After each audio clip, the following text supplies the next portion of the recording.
Hello everyone, welcome to the channel Star Chemistry. Today we will discuss our topic that is mechanism of nucleophilic aromatic substitution. कि आपका जो nucleophilic aromatic substitution है उसके क्या क्या mechanism है। तो अगर आप चैनल पे नए हैं तो चैनल को सब्सक्राइब कर लीजिए ताकि आपको वीडियोस की रेगुलर अपडेट मिलती रहे। तो जो इसके दो मैकेनिज्म है न्यूक्लियोफिलिक एरोमेटिक सब्स्टिट्यूशन के, फर्स्ट है आपका एडिशन एलिमिनेशन मैकेनिज्म कि पहले ऐड होगा उसके बाद एलिमिनेशन होगा वहां पे। दूसरा है आपका एलिमिनेशन एडिशन कि पहले एलिमिनेशन होगा और फिर आपका एडिशन होगा। इसका जो दूसरा नाम है वो बेंजाइन मैकेनिज्म भी है। बेंजाइन मैकेनिज्म बहुत इंपॉर्टेंट है, डायरेक्ट पूछ लिया जाता है आपसे कि एलिमिनेशन एडिशन पूछने के बजाय बोलेंगे आपको बेंजाइन मैकेनिज्म है उसके बारे में बताइए। तो बड़े ध्यान से देखेंगे। जो आज हम डिस्कस करेंगे वो हमारा फर्स्ट जो मैकेनिज्म है एडिशन एलिमिनेशन मैकेनिज्म। तो इसको हम देखते हैं एडिशन एलिमिनेशन मैकेनिज्म कि according to this mechanism reaction takes place in 2 steps. कि जो आपका ये एडिशन एलिमिनेशन मैकेनिज्म है ये 2 स्टेप्स में होता है। तो जो 2 स्टेप्स हैं कौन कौन से हैं? फर्स्ट है आपका फॉर्मेशन ऑफ कार्बोनाइन कि आपका न्यूक्लियोफाइल अटैक करेगा आपका और क्या होगा कार्बोनाइन फॉर्म होगा। और दूसरा क्या है आपका एलिमिनेशन ऑफ हैलाइड आयन कि जो आपका हैलाइड आयन है वो एलिमिनेट हो जाएगा।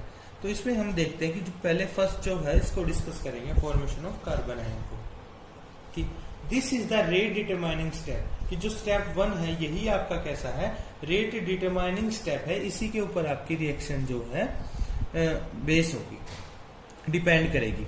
And involves the attack of nucleophilic reagent on the carbon carrying the halogen. और जिस कार्बन के ऊपर हेलोजन है वहां पे क्या होगा आपका न्यूक्लियोफाइल का अटैक होगा। तो रिएक्शन देखते हैं हम कैसे होगी। तो जो ये आपका एराइल कंपाउंड है इस एराइल कंपाउंड में क्या होगा ये न्यूक्लियोफाइल है और ये आपका क्या है कार्बन जिसके ऊपर क्या है हेलोजन है। तो फर्स्ट स्टेप में क्या था न्यूक्लियोफाइल अटैक करेगा। न्यूक्लियोफाइल अटैक करेगा किसके ऊपर? जिस कार्बन के ऊपर हेलोजन है आपका। तो यहाँ पे वो अटैक करेगा। अटैक करने से क्या होगा आपका ये स्पीसीज और जो ये है आपका डबल बॉन्ड ये माइग्रेट कर जाएगा यहाँ पे। वरना क्यों माइग्रेट करेगा? क्योंकि वरना कार्बन के 5 बॉन्ड हो जाते हैं, एक न्यूक्लियोफाइल के साथ 2, 3, 4 और 5। तो इसलिए क्या करता है ये यहाँ पे माइग्रेट कर जाता है। स्लो स्टेप है, एडिशन है, यहाँ पे एडिशन हो रहा है आपका। तो उसके बाद क्या होगा कि जब ये ऐसे आ जाएगा स्पीसीज जो ये हमने किया था ये डबल बॉन्ड और ये इस पे जो आपका इलेक्ट्रॉन पेयर है वो यहाँ पे आ गया और न्यूक्लियोफाइल आपका अटैच हो गया। इसके बाद क्या होगा ये यहाँ पे आएगा और ये माइग्रेशन हो जाएगी। इसके कहने का मतलब यहाँ पे रेजोनेंस हाइब्रिड बनेगी आपकी। जो इस तरीके से आपकी ये सेकेंड स्ट्रक्चर आएगी ये किस प्रकार से कि यहाँ पे आपका नेगेटिव चार्ज आ गया है। उसके बाद क्या होगा ये यहाँ पे ऐसे आएगा और जो ये है इस कार्बन के ऊपर आपका जो इलेक्ट्रॉन है वो शिफ्ट हो जाएंगे। तो ये स्पीसीज बनती है। तो यहाँ पे क्या होगा इन तीनों की एक रेजोनेंस हाइब्रिड बनती है जिसको हम इस प्रकार से शो करते हैं। ये रेजोनेंस हाइब्रिड बनती है, ये हमारा क्या है हेलोजन है, ये न्यूक्लियोफाइल और ये डॉटेड का मतलब है कि इस इतने पोर्शन में आपका क्या है नेगेटिव चार्ज आता है। आप देख रहे हैं यहाँ से माइग्रेट करना शुरू किया था, यहाँ से इस प्रकार से फिर इस कार्बन के ऊपर और फिर इस कार्बन के ऊपर ये ऐसे आपका नेगेटिव चार्ज है। तो यहाँ पे क्या बन रहा है आपका कार्बन आयन है उसकी फॉर्मेशन हो जाती है। कार्बन आयन क्या होता है कार्बन के ऊपर नेगेटिव चार्ज। अगर हम सिंपल टर्म्स में समझने की कोशिश करें तो यहाँ पे आप देख पा रहे हैं। तो फर्स्ट स्टेप आपका कंप्लीट हो गया। इसके बाद इसमें चेंजेस क्या क्या आए क्या क्या हुआ है इस स्टेप के अंदर तो देखते हैं। Formation of intermediate carbanion takes place कि आपका कार्बन आयन इंटरमीडिएट है उसकी फॉर्मेशन हुई है। सेकंड क्या है आपका हाइब्रिडाइजेशन चेंजेस। आप यहां पे देख रहे हैं ये हेलोजन। तो यहाँ पे हाइब्रिडाइजेशन कितनी है इस कार्बन की कि sp2 आपकी sp2 है और किसमें चेंज हो जाती है आपकी sp3 के अंदर। यहाँ पे देखते हैं आप ये 1, 2, 3, 4 तो यहाँ पे क्या हो जाता है आपका sp3 हो जाती है। कब? जब न्यूक्लियोफाइल अटैक कर लेता है उसके पास। और क्या होता है aromatic character of benzene ring is destroyed. यहाँ पे तो जो आपका बेंजीन रिंग है वो कैसा है एरोमेटिक है, लेकिन यहाँ पे क्या हो जाता है आपका एरोमेटिसिटी है वो ब्रेक हो जाती है जिसको आप आसानी से देख पा रहे हैं। इसके अलावा क्या होगा कि जो कार्बन आयन फॉर्म हुआ है इस कार्बन आयन को क्या बोलते हैं हम मेसेनमर कॉम्प्लेक्स बोलते हैं। क्या बोलते हैं? मेसेनमर कॉम्प्लेक्स बोलते हैं। ये जर्मन केमिस्ट थे उनके नाम पर दिया गया है। तो जो कॉम्प्लेक्स फॉर्म हुआ है तो ये हमारी जो सारी चीजें हैं फर्स्ट स्टेप जो है उसके अंदर हैपन हुई है जो चेंजेस हुए हैं। तो हमने फर्स्ट स्टेप पढ़ लिया। फर्स्ट स्टेप पढ़ने के बाद क्या था, सेकंड स्टेप आता है हमारा एलिमिनेशन ऑफ हैलाइड आयन। तो पहले हमने पढ़ा फॉर्मेशन ऑफ कार्बोनाइन इंटरमीडिएट, और अब क्या आएगा एलिमिनेशन ऑफ हैलाइड आयन। कि जो आपका हैलाइड आयन है, ये हमारे पास मेसेंजर कॉम्प्लेक्स जो बना था, इसमें से क्या होगा, आपका हैलाइड आयन है वो रिमूव हो जाएगा। तो ये रिमूव होगा तो कैसे होगा, हैलोजन आपका रिमूव हो जाएगा, फास्ट स्टेप होगा, और इसको क्या बोलेंगे हम, एलिमिनेशन। एलिमिनेशन का मतलब चीज कोई एलिमिनेट कर रही है, वहां से जा रही है। तो जाने के बाद क्या होगा, ये आपका न्यूक्लियोफाइल है रह जाता है यहाँ पे, और जो आपका हैलोजन ग्रुप है, हैलाइड आयन है, वो आपका रिमूव आउट हो जाता है। तो इस प्रकार से हमने इसको क्या नाम दिया था, एडिशन एलिमिनेशन। कि पहले आपका न्यूक्लियोफाइल ऐड हुआ था और सेकंड स्टेप में क्या होता है, आपका एलिमिनेशन होता है। तो यहाँ पे क्या होगा, चेंज क्या आया था कि आपका एरोमेटिक सिस्टम है वो रीजनरेट हो जाता है। आप देखते हैं यहाँ पे एरोमेटिसिटी नहीं है, आपका जो पूरा है साइक्लिक, तो जो इलेक्ट्रॉन क्लाउड है कंप्लीट नहीं है, लेकिन यहाँ पे क्या होता है, आपका एरोमेटिक कैरेक्टर है वो रीजनरेट हो जाता है। तो इसमें क्या होगा आपका कि formation of intermediate carbanion takes place. अब कंडीशंस क्या क्या है कि कब आपकी रिएक्शन होगी। तो formation of intermediate carbanion takes place when aryl halide contain electron withdrawing substituent. कि जो आपका एराइल हैलाइड था, शुरू में हमने जो कंपाउंड लिया था आपका एराइल हैलाइड,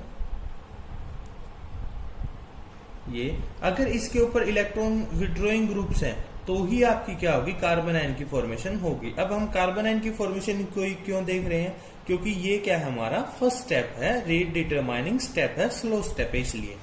तो कौन कौन से, जैसे आपका NO2 है, COH है, SO3H है, तो इस प्रकार के आपके ग्रुप जो इलेक्ट्रॉन विड्रॉ करते हैं वो होने चाहिए। तो वो क्या करेंगे, आपका जो कार्बन आयन है उसको स्टेबलाइज कर देंगे और आपकी रिएक्शन है वो हो जाएगी। तो यहाँ पे देखते हैं हम, influence of substituents on reactivity in nucleophilic aromatic substitution. कि आपके जो सब्स्टिट्यूएंट्स हैं, सब्स्टिट्यूएंट कौन से, जैसे आपका इलेक्ट्रॉन ये विड्रॉइंग ग्रुप्स, आपके इलेक्ट्रॉन डोनेटिंग ग्रुप प्रेजेंट हैं, तो उनका क्या इफेक्ट होगा रिएक्टिविटी पे, किसमें, न्यूक्लियोफिलिक एरोमेटिक सब्स्टिट्यूशन में।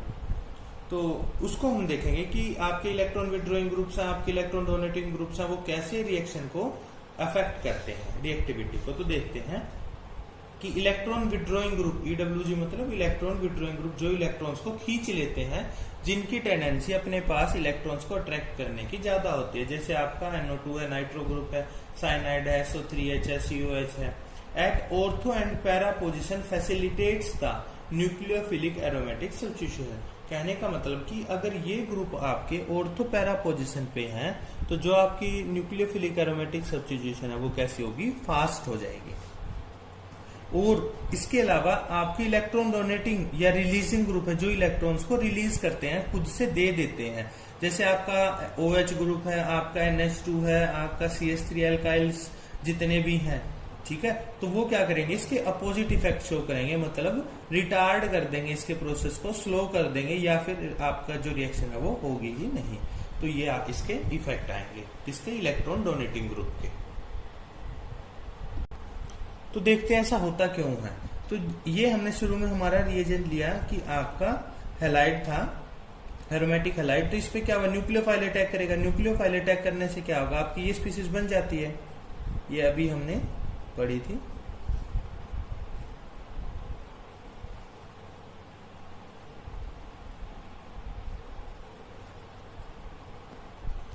ये ऐसे नहीं, ये ऐसे आएगा, ये यहाँ पे आएगा आपका, और ये ऐसे, ये हमारे पास स्पीसीज बन रही थी कि आपका कार्बन आयन है वो बन जाता है। तो अब देखेंगे कि कोई भी फैक्टर जो इस कार्बन आयन को स्टेबलाइज करेगा वो क्या होगा, रिएक्शन को फास्ट करेगा। अगर सिंपल भाषा में कहें कि कोई भी जो फैक्टर होगा जो इस कार्बन आयन को क्या करेगा, स्टेबलाइज करेगा, तो आपकी रिएक्शन फास्ट होगी, और अगर इसको डिस्टेबलाइज करेगा तो आपकी रिएक्शन स्लो हो जाएगी। तो देखते हैं कि any factor which stabilize the carbanion will increase the formation of and overall rate of reaction.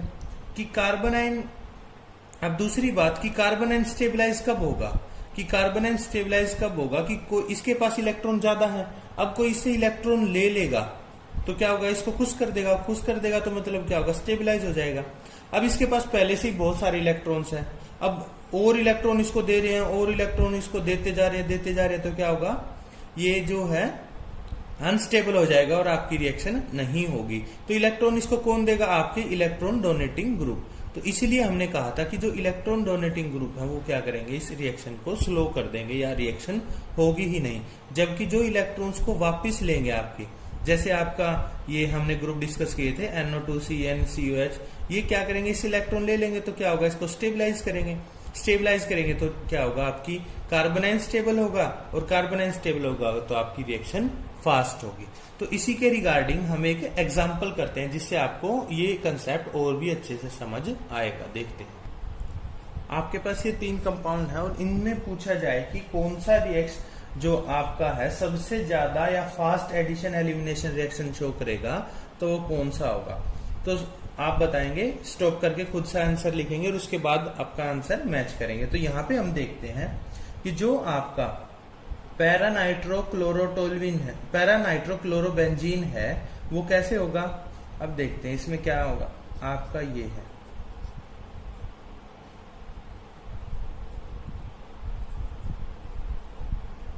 ये इस पर जब न्यूक्लियोफाइल आएगा तो न्यूक्लियोफाइल अटैक करेगा, न्यूक्लियोफाइल अटैक करेगा तो क्या होगा, आपका ये यहां आएगा। तो क्या बनेगा आपका,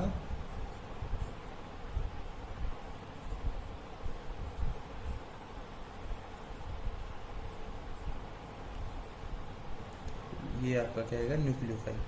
तो जब इस पे न्यूक्लियोफाइल अटैक करेगा तो आपकी ये स्पीसीज बनती है। अब ये स्पीसीज है तो क्या होगा, ऑर्थो या पैरा पोजीशन पे आपका NO2 है, इलेक्ट्रॉन विड्रोइंग ग्रुप है, तो क्या करेगा, इलेक्ट्रॉन विड्रॉ करेगा। इलेक्ट्रॉन विड्रॉ करेगा तो क्या होगा, रिएक्शन को फास्ट कर देगा। अब ये दूसरा है आपका क्लोरोबेंजीन है। क्लोरोबेंजीन में क्या होगा, जब न्यूक्लियोफाइल अटैक करेगा तो यहां पे क्या बनेगा आपका, सिंपल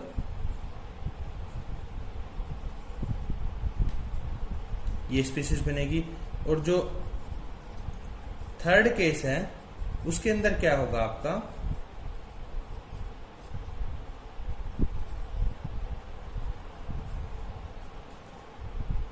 पैराक्लोरोटोल्विन के अंदर जब आपका न्यूक्लियोफाइल अटैक करेगा तो न्यूक्लियोफाइल अटैक करने से क्या होगा, जो आपके पास कार्बोनाइन बनेगा, न्यूक्लियोफाइल क्लो, और यहां पे CH3। अब हमें पता है कि ये कैसा आपका इलेक्ट्रॉन डोनेटिंग ग्रुप है, अल्काइल ग्रुप है।